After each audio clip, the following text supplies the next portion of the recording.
Hello students, let's see this question. The question says predict the products of electrolysis of the following. यहाँ पे दो part दिए हैं, first part और second part, और आपसे बोल रहे हैं प्रोडक्ट ऑफ इलेक्ट्रोलिसिस बताओ। इलेक्ट्रोलिसिस एक ऐसा फिनोमिना होता है जिसके अंदर इलेक्ट्रिसिटी को यूज करके आप केमिकल रिएक्शंस करवाते हो। सो एक इलेक्ट्रोलाइटिक सेल होता है, इसके अंदर आप इलेक्ट्रोलाइट लेते हो, इलेक्ट्रोड्स डालते हो और करंट पास करते हो, फिर केमिकल रिएक्शन होता है। सो दो इलेक्ट्रोड्स होती है, एक कैथोड एक एनोड। ठीक है, कैथोड आपका नेगेटिवली चार्ज होता है और एनोड आपका पॉजिटिवली चार्ज होता है। कैथोड पर रिडक्शन होता है, एनोड पर ऑक्सीडेशन होता है। ठीक है, तो अब एक एक करके हम देख लेते हैं।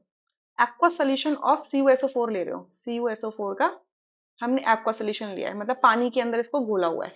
सो अब यहाँ से कैटायंस कौन कौन से होंगे और एनायंस कौन से होंगे, एक बार वो डिस्कस कर लेते हैं पहले। देखो, CuSO4 में कैटायन होगा Cu2 पॉजिटिव और एनायन होगा SO4 2 नेगेटिव। और वाटर भी डिसोसिएट करता है, माइल्डली करता है, बट करता तो है H पॉजिटिव में एंड OH नेगेटिव के अंदर। ठीक है, OH नेगेटिव के अंदर। अच्छा, तो अब यहाँ पर देखो वाटर क्यों डिसोसिएट करेगा, आपका कॉपर सल्फेट जो है एक सॉल्ट है। अब ये सॉल्ट किसका है, एक वीक एसिड और स्ट्रॉन्ग बेस का है, सॉरी वीक बेस और स्ट्रॉन्ग एसिड का है। तो आपका जो वीक बेस का केटायन है वो केटायनिक हाइड्रोलिसिस करेगा, राइट। केटायनिक हाइड्रोलिसिस करेगा, इस वजह से ओवरऑल सोल्यूशन एसिडिक नेचर का हो जाएगा। तो ऑब्वियसली वाटर तो डिसोसिएट करेगा ही। ठीक है, तो दोनों केटायंस कैथोड की तरफ भागेंगे, दोनों एनायंस एनोड की तरफ भागेंगे। अब कैथोड पर होता है रिडक्शन। ठीक है, कैथोड पर कौन सा प्रोसेस होता है, रिडक्शन का। तो जिस केटायन का रिडक्शन पोटेंशियल ज्यादा होगा वो रिड्यूस हो जाएगा।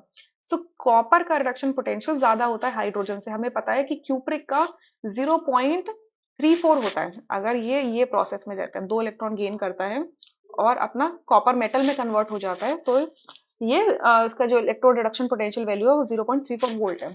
और हाइड्रोजन का हमें पता है स्टैंडर्ड वैल्यू दैट इज 0। तो ऑब्वियसली क्यूप्रिक आयन क्या करेंगे, रिड्यूस हो जाएंगे कॉपर मेटल में कैथोड पर। ठीक है, अब एनोड पर क्या होता है, ऑक्सीडेशन होता है।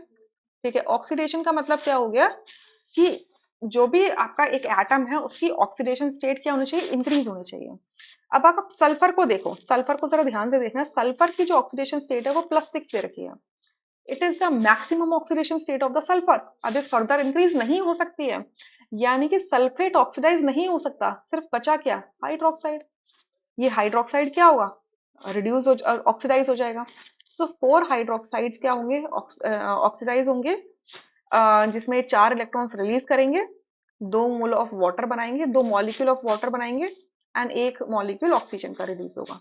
ठीक है, तो ओवरऑल आपसे कोई पूछे कि जो फर्स्ट पार्ट है प्लैटिनम, तो इसके क्या कहते हैं प्रोडक्ट ऑफ इलेक्ट्रोलिसिस हैं, तो क्या होंगे, कैथोड पर कॉपर मेटल और एनोड पर ऑक्सीजन गैस मिलेगी और इलेक्ट्रोलाइट किसका बन जाएगा, बचेगा H2SO4 का। ठीक है, अच्छा अगर आपके इलेक्ट्रोड प्लैटिनम का, प्लैटिनम एक इनर्ट मेटल है, तो आपका इलेक्ट्रोड रिएक्शन में पार्टिसिपेट नहीं करेगा। ठीक है, चलो इतना पोर्शन समझ में आया। अब सेकंड पोर्शन, हम सेकंड पोर्शन की तरफ देख लेते हैं। सेकंड पोर्शन ठीक है, यहाँ कह रहे हैं N aqua solution of AgNO3 with platinum electrode. Again inert electrode लिया हुआ है, तो वही सेम प्रोसेस है। AgNO3 का एक्वा सोल्यूशन हमने ले लिया है। तो अगेन कैटायन आपके Ag पॉजिटिव होगा एंड H पॉजिटिव होगा, और एनायन आपका NO3 नेगेटिव होगा एंड OH नेगेटिव होगा। ठीक है, तो कैथोड पर कौन जाएगा, जिसका रिडक्शन पोटेंशियल ज्यादा होगा। तो हमें पता है सिल्वर का रिडक्शन पोटेंशियल ज्यादा होता है। Ag पॉजिटिव का reduction potential is more than hydrogen. Hydrogen H positive के कंपैरिजन में ज्यादा होता है। ठीक है, सो ये क्या करेगा, एक इलेक्ट्रॉन गेन करेगा, थोड़ा सही से लिख लेते हैं, एक इलेक्ट्रॉन गेन करेगा और Ag मेटल में डिपॉजिट हो जाएगा कैथोड पर। अब देखो एनायंस में अगर आप देखो तो एनायंस में जो नाइट्रेट है, नाइट्रेट का जो नाइट्रोजन है, ये अपनी मैक्सिमम ऑक्सीडेशन स्टेट में दैट इज +5 में, ये फर्दर और इंक्रीज नहीं हो सकती इसकी ऑक्सीडेशन स्टेट, मतलब ये फर्दर ऑक्सीडाइज नहीं हो सकता।